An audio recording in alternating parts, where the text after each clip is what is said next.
परमात्मा का न्याय। क्या आपने कभी सोचा है कि जो बुरे लोग होते हैं वो फल फूल क्यों रहे होते हैं और अच्छे लोग कष्ट में क्यों रहते हैं? क्या ईश्वर सो रहा है? क्या दुनिया में न्याय नाम की कोई चीज़ बची भी है? परमात्मा का न्याय कैसे होता है?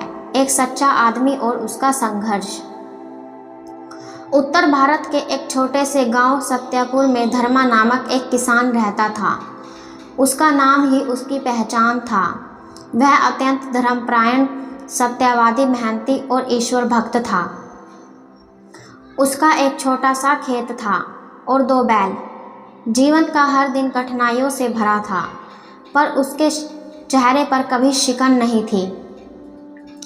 वह प्रतिदिन सुबह उठकर ईश्वर को प्रणाम करता, फिर खेत में मेहनत करता और शाम को घर लौटकर थोड़े बहुत अन्न से परिवार का पालन करता।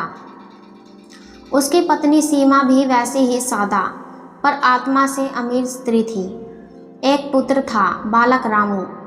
पर उसी गांव में था जग्गू ठाकुर, जो गांव का जमींदार था। अत्यंत लालची, अत्याचारी और अहंकारी था। उसके पास धन दौलत, नौकर चाकर, हथियारबंद गुंडे और भ्रष्ट अधिकारियों की फौज थी। एक दिन ठाकुर जग्गू की नज़र धर्मा के खेत पर पड़ी। वह जमीन उपजाऊ थी और उसके किनारे एक कुआं था। ठाकुर ने पंचायत में ऐलान किया, यह जमीन कभी मेरे दादा की थी, धर्मा ने धोखे से ली है, अब इसे मैं वापस लूँगा। धर्मा ने शांत भाव से कहा, ठाकुर साहब, यह ज़मीन मैंने अपने पसीने से सींची है। आपने कभी इस पर दावा नहीं किया। 20 साल से खेती कर रहा हूँ मैं, पर अन्याय का घड़ा भर चुका था। ठाकुर ने गांव के पटवारी को रिश्वत दी और कागजों में हेरफेर कर दी।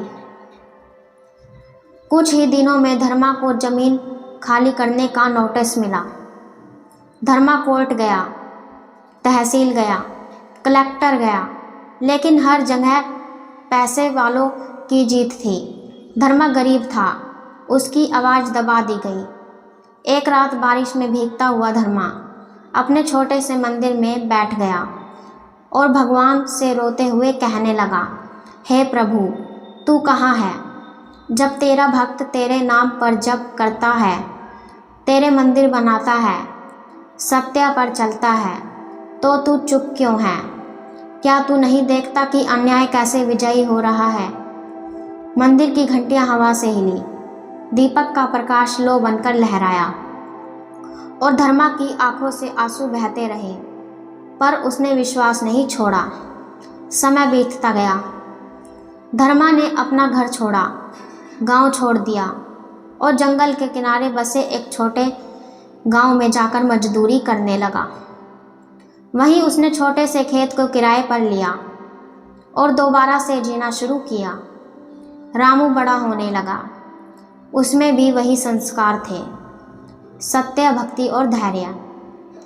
इधर ठाकुर ने धर्मा की जमीन पर बंगला बनवाया, फार्म हाउस शुरू किया, लेकिन कुछ ही समय में कुआं सूख गया। जमीन में सफ़ेद दीमक लग गई। बोरवेल खुदवाया तो पानी में जहर निकला। उसके बेटे शराब और अपराध में फंस गए। आयकर विभाग ने छापा मारा और उसके घर की नीलामी हो गई। एक दिन ठाकुर अकेले बैठा था। उसकी सारी संपत्ति चली गई थी। वही खेत अब वीरान और वह निर्धन। 20 साल बाद सत्यपुर में रामू की शादी का निमंत्रण लेकर धर्मा फिर से गांव आया। गांव के लोगों ने देखा कि अब धर्मा एक सफल, प्रतिष्ठित कृषक और समाजसेवी बन चुका है।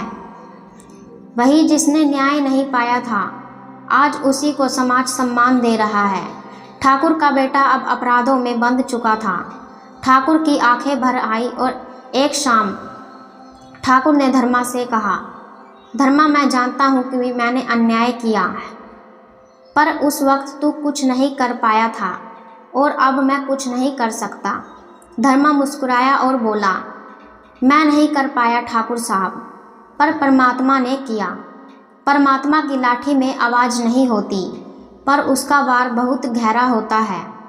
आपने मुझे ज़मीन से बेदखल किया, लेकिन ईश्वर ने मुझे जीवन में फलदायक खेत दिए। आपने मेरा विश्वास छीना, लेकिन प्रभु ने मुझे और मजबूत विश्वास दिया। आपने कागज़ों में हेरफेर की, पर ईश्वर की किताब में लिखा हुआ कोई मिटा नहीं सकता। इस कहानी से हमें यह समझ आता है कि न्याय यदि नज़र नहीं आ रहा तो इसका मतलब ये नहीं कि वह हो नहीं रहा। परमात्मा मौन है पर न्याय कर रहा है। सत्य, भक्ति, धैर्य और कर्म, इनसे बड़ा कोई वकील नहीं। अन्यायी चाहे कुछ समय तक चले, पर अंत में वह स्वयं अपने कर्मों से नष्ट हो जाता है। जब हम न्याय की मांग परमात्मा से करते हैं तो जवाब देर से आता है, पर अद्भुत होता है। धन्यवाद।